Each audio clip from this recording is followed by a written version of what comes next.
next speaker is Mr. Ryan Morley.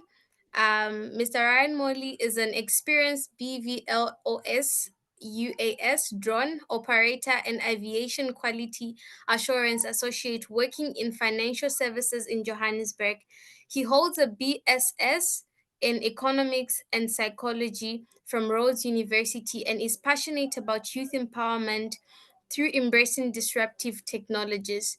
Ryan has flown survey missions in Limpopo, anti-poaching missions in Carousel, and police sting operations countrywide to explore what youth development opportunities are immediately to ensure that youth development opportunities are immediately accessible in the T part of the STEM acronym. Ladies and gentlemen, help me welcome Mr. Ryan Morley. Can you hear me okay? Yes, I can hear you. Excellent. Okay, so yes, just as I was introduced, and thank you for the wonderful introduction. Thank you for all your time as well. I am a drone operator, so it's pronounced BVLOS. So I'll introduce you to all of our acronyms. Aviation basically runs on acronyms, but VLOS is an acronym that stands for Visual Line of Sight. So that's the first level of a drone operating pilot's license that you can obtain, is one that'll allow you to fly in visual line of sight. And visual line of sight by law is defined as 500 meters away from you and 120 meters up in the air. So off of the most basic drone operator's license, you can't exceed that bubble. So you can go and obtain further training and obtain what's called a BVLOS, or beyond visual line of sight. And that allows you to break the 500 meter, 120 meter barrier with, flight plans and which I'll get into a little bit later. But yeah, it gives you a lot more of that flexibility, and you can then by law operate the platform further than the eye can see. Uh, okay, so let's go get into it. The next acronym of there's a UAS. So that is the legal term that we use in our industry to describe a drone. UAS being unmanned aircraft system. So that acronym, as read out, is a Beyond Visual Line of Sight Unmanned Aircraft Systems pilot. So, first of all, what is the role? What does it entail? So, a licensed drone operator is responsible for safely operating an airborne platform by using ground controls, or like controllers, or like a control station. So, that essentially means avoiding disrupting air traffic, making sure that the craft is safe when overhead, people and crowds overhead, any other risky installations, buildings, etc. There are all sorts of laws for how to operate and how you're not allowed to operate based off of those circumstances. So yeah, you're legally responsible for the safe operation of that aircraft, as in the law you are given that legal designation. You are pilot in command and all of the responsibility that comes with it. So, what inspired me to pursue this field? So yeah, I've always just loved machinery. I've always just loved, um, even when I was a kid, like when I was crying and my parents couldn't get me to stop, they'd put me into the car and we'd drive around the block until I'd finally quiet down. So that's always been me, and I've always just enjoyed technology and new ways of doing things. And even as a kid, I remember always wanting to have like a flying toy that I could like control with controllers, which a part of that has come true. It's not a toy, but at least I do get the ability now to be able to, yeah, operate something like that I'd always envisioned as a kid. Um, But yeah, as well as the built environment, I also spent a year or two at flight school just after high school before going to varsity. And I think that made the passion a lot more specific, where I really understood that what I want to do is to fly. And yeah, ever since the aviation bug bit me, it's not let me go since. Um, yes, the next slide, please. Okay, so to education. So this is very, very specific, obviously, to the role of becoming a drone operator or remote pilot. So, as I was describing, you need to obtain what's called a remote pilot certificate or an RPC. So, there's a picture of what it looks like just there on the right. So, it used to come in this license book, which, yeah, but then as things obviously developed, you got license cards issued instead. So, you can actually see with my license book in that picture, I've just kind of slid the license cards into the license book. It's just kind of easier to contain it like that. But you can also obtain an RMT or a remote maintenance technician certification. So that doesn't allow you to fly the aircraft per se, but obviously, if you are very technically minded and enjoy fixing or building drones, that is a certification that you can also get, and obviously, place you can provide value in that industry as well. And yeah, as I described earlier, BVLOS certification will allow you to operate the craft further than 500 meters away from you, which depending on the operations you might need to do. So if it's film and television, for example, you might not need the drone to go so far. You want to see where the drone is in relation to different obstacles that you may be flying past or flying between. But when it's surveillance, you want the drone nice and high away from anything that it could crash into. And so you need to also be able to follow suspects. And so in a field like that, BV loss does become essential. So those are the basic requirements. You really just need an RPC. The RMT and the BV loss the RMT and the BV loss is helpful. Obviously, it adds value on top as you go. But my advice really would just be to obtain a remote pilot certificate, to find your way into a remote operation, and obviously start gaining experience from there where you can start plugging things on one by one. So my journey was not as simple. It was not as straightforward. Um, I started, like I said, with flight school first. So that's the first acronym there, the SPL. So I obtained my student pilot's license, flying manned aircraft like Cessna 172s. Um, and yeah, it was a lot of fun. I learned a lot. It was yeah, very formative, but obviously got very expensive very quickly. And with the SAA cadet training program being halted as well, I thankfully did have a plan B where I'd applied to Rhodes to study my economics degree. So once that sponsorship was halted, I obviously went to go and study instead. Maybe go and learn some of the economic dynamics that led to me no longer flying in that moment. But yeah, once I had completed my degree, I I yeah went into the working world, and I figured I'd look for something in financial services, but I'd graduated into the pandemic, and so that was also quite an adjustment. But I would never have imagined that I'd be fortunate that this would count as an essential service, an essential skill, and so. After varsity, I went straight into drones for a security company. And that was where I began. And that's where I obtained my RPC, my remote pilot certificate. And thereafter, later on, I also got my BVLOS, which obviously widened what I was able to do with the drone.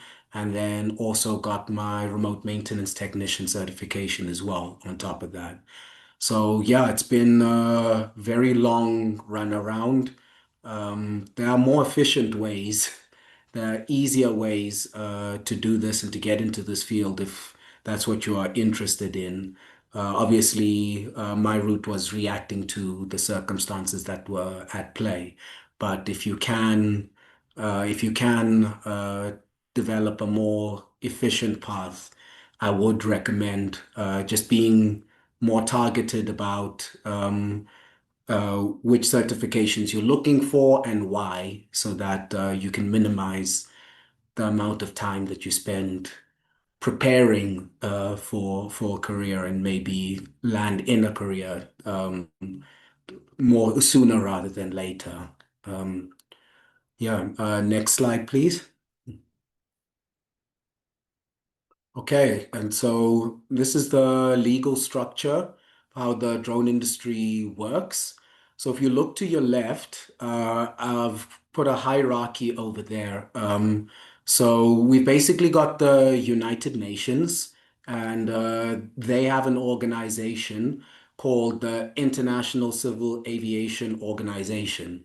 So organization basically sets the global standards for how aviation is run the world over.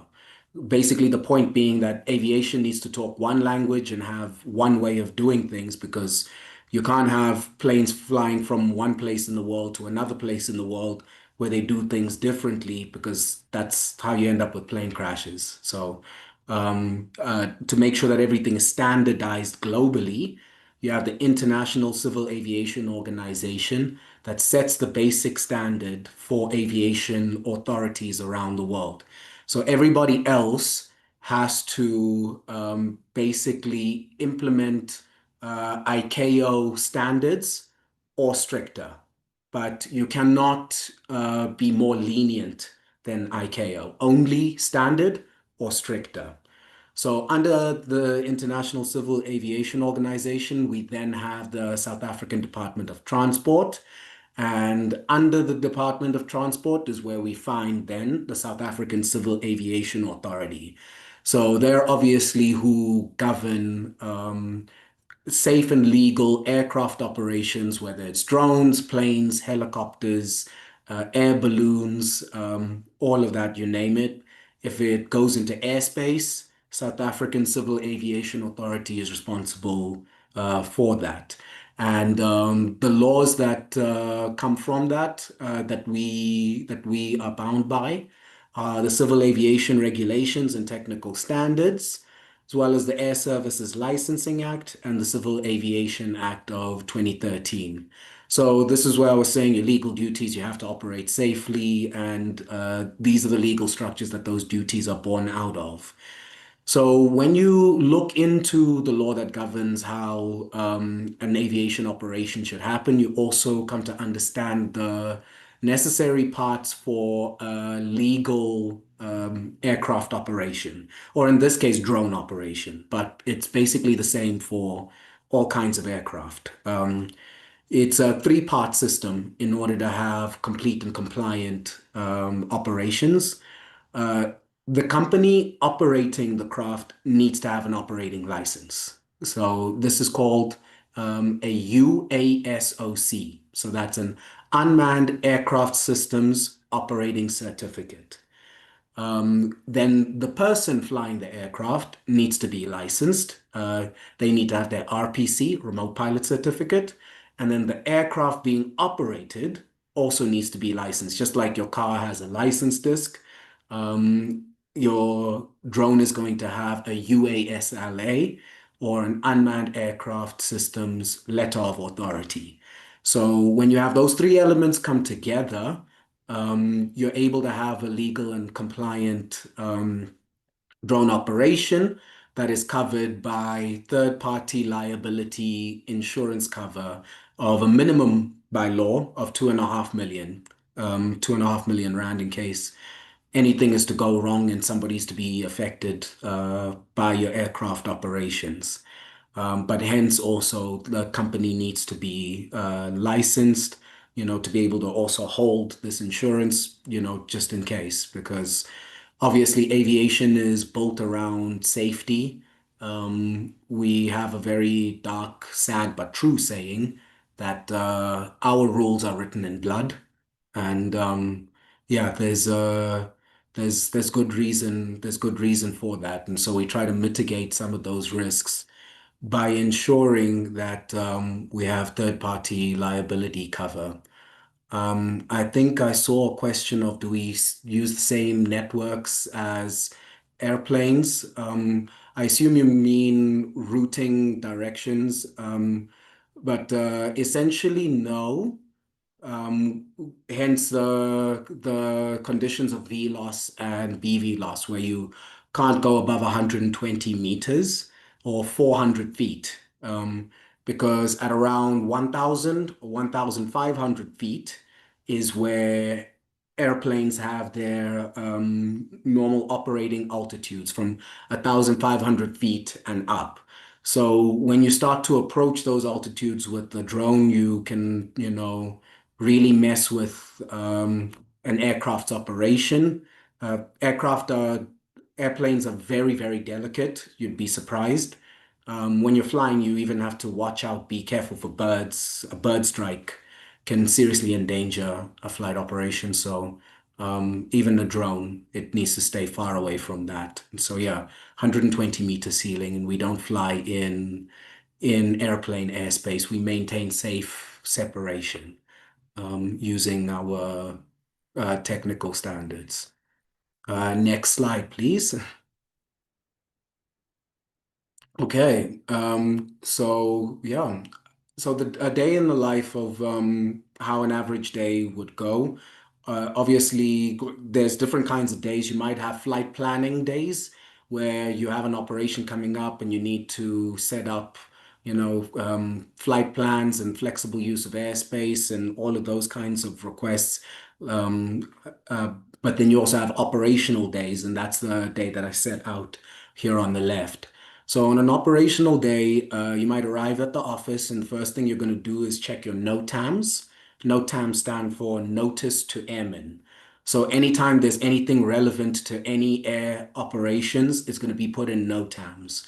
So even if there's a construction site and they have a big crane, and that crane is more than 1,000 feet, is more than yeah, that height where it could get into that 1,000 foot operational altitude. That, for example, will be put into a NOTAM to say in this and this location there'll be crane operations for however long. Watch out for that sort of thing. WX stands for weather, so obviously we'll check our weather reports and make sure it's safe to operate. We'll check our batteries and our equipment as well as our safety gear, which is our fire extinguishers, our first aid kits, traffic cones, that sort of thing. We then obviously are going to prepare our flight plans. Either we'll have filed them ourselves or they'll have been filed for us, in which case we can just get them and go. Or we then travel to site and we'll do our pre-flight inspection just to make sure that the craft is safe and ready to operate. We'll then do our radio call, which is absolutely essential. All other aircraft in the airspace must know that you are there, how long you'll be operating, and at what altitudes. So that's very essential, the radio call. You'll then launch and operate, likely travel back to the office where you'll fill out flight folios, logbooks, and all of that kind of aircraft documentation. As for misconceptions about the role, the first one, that flying drones is like playing with toys.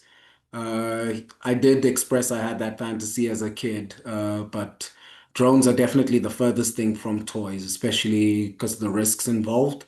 The batteries can be very flammable. You have to watch out for that. If it falls onto somebody, that can be very dangerous. Um, Another misconception about the role is that pilots are always rich, which not always. I mean, you can definitely make good money in the field, but it really is, I suspect, just like with any field, about knowing and understanding your value, as well as how to advocate for yourself and your value. Because unfortunately, just like most fields, aviation is one where there's a very big ceiling. There's far that you can go, but there's also a very low bottom. There's very far that you can fall in terms of earnings. I saw a question about what drones are used for. So it can be for surveillance and for security. They can be used for agriculture and crop spraying. They can be used for, yeah, film and television. Plenty of different uses. Next slide, please.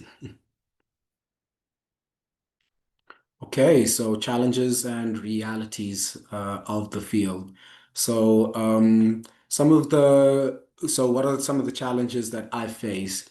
I have, I've been very passionate about flying, and so I do it a lot. I practice it a lot. I enjoy it. It's something that I'm good at. But because of that, there was also a time that I worried that if I sit on my laurels that I'm good at this thing and so I'm fine, that complacency might cause me to become someday maybe like automated out or redundant in some kind of way, you know? And so the like fear of complacency and trying to avoid becoming complacent, always trying to take my skill to the next level or take my operations or what I'm doing to the next level is always a priority to try to avoid complacency. Um, Next question of how do you handle work-related stress or pressure? So in aviation, we have a mnemonic acronym, I'm safe. So we use that because there's an understanding for the fact that there's something a bit unrealistic about what we're doing in terms of the human condition and what we need to get done, right? The human condition does not want you up at all of these crazy altitudes and seeing things from angles that like you're never supposed to see them. And so like different things can result, whether it's like fear of what you're actually doing, panic, or maybe it's just about like different illusions that you might get, you know, from altitude and from all of that sort of thing. So we're supposed to we learn about all of that in the course of our training, but we also get these tools to be able to cope with when it gets a lot. And part of that is preparing yourself to be ready to tackle the role from when the day starts. So I talked about pre-flight inspecting the aircraft. Before I even go to work, I'm supposed to basically pre-flight inspect myself using the I'm safe mnemonic. So I'm safe stands for illness, medication, sleep, alcohol, food, and emotions. So you basically go through that like a checklist to self-check your condition. Like, am I ill? Because obviously that will affect me. Am I on any medication? Because that can create, you know, problems, especially if the medication is the kind that you shouldn't operate heavy machinery on. Have I slept enough? Um, then alcohol obviously should not have had any, you know, substances that will mess with your performance. Then food, have I eaten? Right? And then the E for emotions, how am I feeling? You know, where am I at emotionally? Because if you are, you know, emotionally distressed or not emotionally centered, if something that is stressful or intense or possibly panic inducing does happen, you're unlikely to have as much capacity to be able to make sure that like you handle it and control it well. What is something that I knew before entering this field?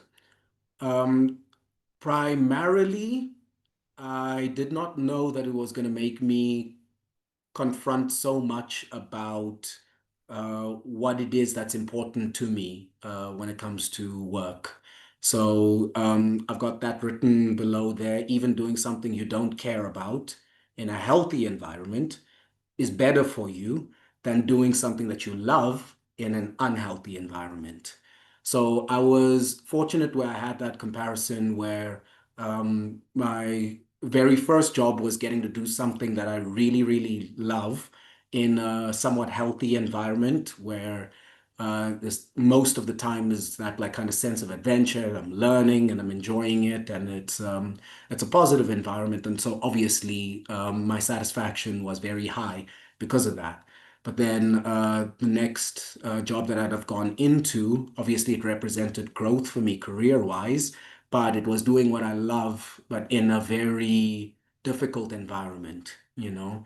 And so that became a lot more difficult to deal with on a daily basis, even though it was something that I loved doing, which was very, very weird for me. And contrast that now with I I no longer work primarily doing drone operations. I've moved into financial services. I'll describe that in the growth opportunity section below, how that came to be.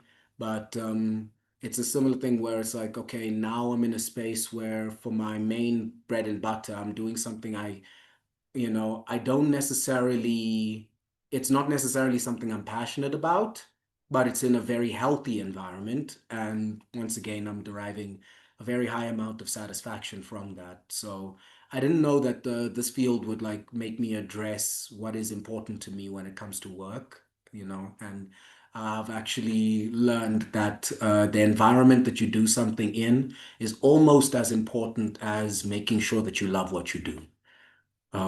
Yeah. Next slide, please. Okay, career growth and opportunities. So, yeah, the first few roles on this list are some of the personnel that are needed in order to have a drone operation. So, in order to have, I described a company license, right? A UASOC. You need to have a safety manager, a quality manager, security manager, a person responsible flight operations, and a person responsible aircraft, along with obviously auditing personnel who will make sure that the structure is legal and above board, flight training personnel, and possibly consultants when you have a problem, or something that you're trying to do that isn't normal or common, especially since this is such a new industry. Um, Personally, myself, I have followed more of the quality management systems direction. What I loved about quality management was just learning how it's basically the same across aviation organizations for drones, airplanes, helicopters. The QMS is essentially the same. So that for me was like, okay, getting to see a side of all of the big aviation that I never would have seen before through drones.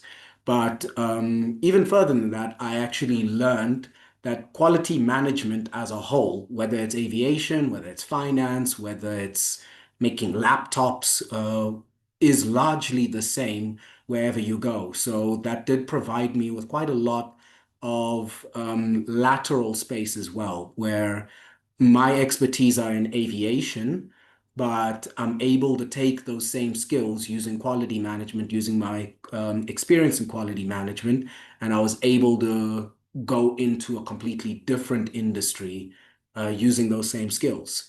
And so there's definitely upward mobility with this, but if you are very strategic about it, you can also get lateral mobility, which is really fantastic. Um, Next slide, please. Advice for students.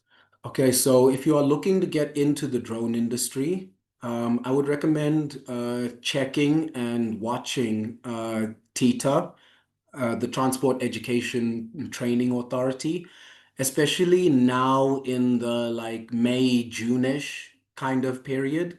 Um, like keep watching it. There's often bursaries for flight training for manned aviation, and now more commonly for drones as well. There's also the Fourth Industrial Revolution industries. So It's a South African organization that also tries to facilitate development in STEM. And so the website is literally like it's spelled over there, the number four, iri.co.za. And there's also plenty of different drone operations that'll sponsor your RPC, your remote pilot certificate program. The benefit of the RPC over manned aviation is that it's much, much cheaper to get a pilot's license for a drone than an airplane. So the barriers to entry are much lower. I won't call it cheap by any means, but it's the kind of thing where if there was only one bursary for manned aviation 10 years ago, for that same price, you can have 10 bursaries for drone sponsorships. So they are regularly around. I recommend even setting up an alert on Google Jobs, on LinkedIn, using the keyword remote pilot certificate or drone training, just to try to make sure that you are aware as and when these things come up. Lastly, I would recommend, because there's so many directions that you can take drones in.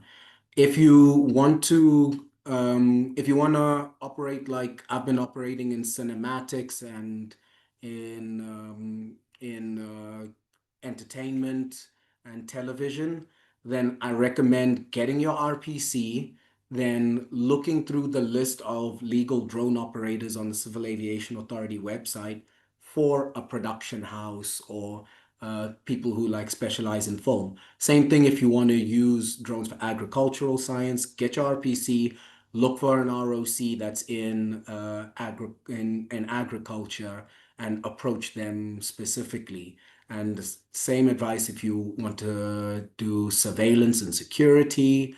Yeah, you can really take it in any direction you'd like to. Next slide, please. Yeah, so this is just a picture slide. I just wanted to basically show you the equipment as it gets used in the field. So yeah, on the left, we've got the type of drones we would use in surveillance and operations with law enforcement. Whereas on the top right, those are more the kinds of drones that you would use in film and television. In fact, that very drone, we used it to film the Chris Brown concert just last year. So yeah, that's all that I have for you guys. I think if there are any questions, what roadmap can you recommend for someone with a different career who desires to become a drone? Sorry, I just want to see that message. Become a drone operator. So yeah, drones are one of those unique technologies where it seems to cut across many, many different industries. There are even people that I would have studied with who studied geology, for example, and then later obtained their remote pilot certificate and with that use that for surveying industry, for example. So like I was saying, the remote pilot certificate, I wouldn't call it cheap by any means, but what it is easily 10 times more affordable than a pilot's license for manned aviation. So the availability of sponsorship programs to study a remote pilot's license it's much, much wider. I come across them very, very commonly, maybe like twice, three times a week. So if you come from a different career and you'd like to become a drone operator, I recommend maybe think of the ways in which drones can benefit your workflows in your industry. And along that line, obviously, that's where you'll provide the value that'll justify going to obtain your remote pilot certificate. Thank you so much for such an informative presentation, Ryan. I thought the health field had a lot of abbreviations, but today I was proven wrong. Thank you so much. And we actually had a really interactive chat box. But then we still have another question. What would you say the toughest aspect was about making the transition from an aviation industry into the finance industry? Ooh, yeah, I would say realistically, it would have been um, a lack of tangible experience. And so I could prove, obviously, to any aviation organization that I'm worth what I say I am um, in aviation because of my experience. I've got logbooks, I've got, like portfolios of work, all of that is very easily provable for aviation. But when it came to finance, all I could really say is that, I'm a hard worker and I learn things quickly as well as I have set up a career before, so I have certain soft skills that would allow me to learn this thing. But what in the end allowed me to make that transition was that from aviation, I got experience in quality management, which ended up being the direction I went into with regards to finance. So, yeah, ironically enough, it's actually aviation for me that started my finance career as well. But yeah, that was definitely the toughest aspect is not having real experience in the finance side. Thank you so much, Ryan. I won't pose my question because you got quite a lot of questions. So, thank you so much for such a beautiful and insightful presentation. Oh, and there was also a comment earlier on when you started the presentation. Jesse says, "Hey, Ryan, my little brother is interested in your presentation. Oh, Please do share it and also write the acronyms out in full when you do." definitely will. Yeah. Certainly. Yeah. Okay. Thank you so much, Ryan. Thank you guys for your time. This is Thank wonderful. Yeah, this was really beautiful, and this was such a wonderful presentation. And good luck with your future endeavors. Thank you so much. I appreciate it. Thank you so much.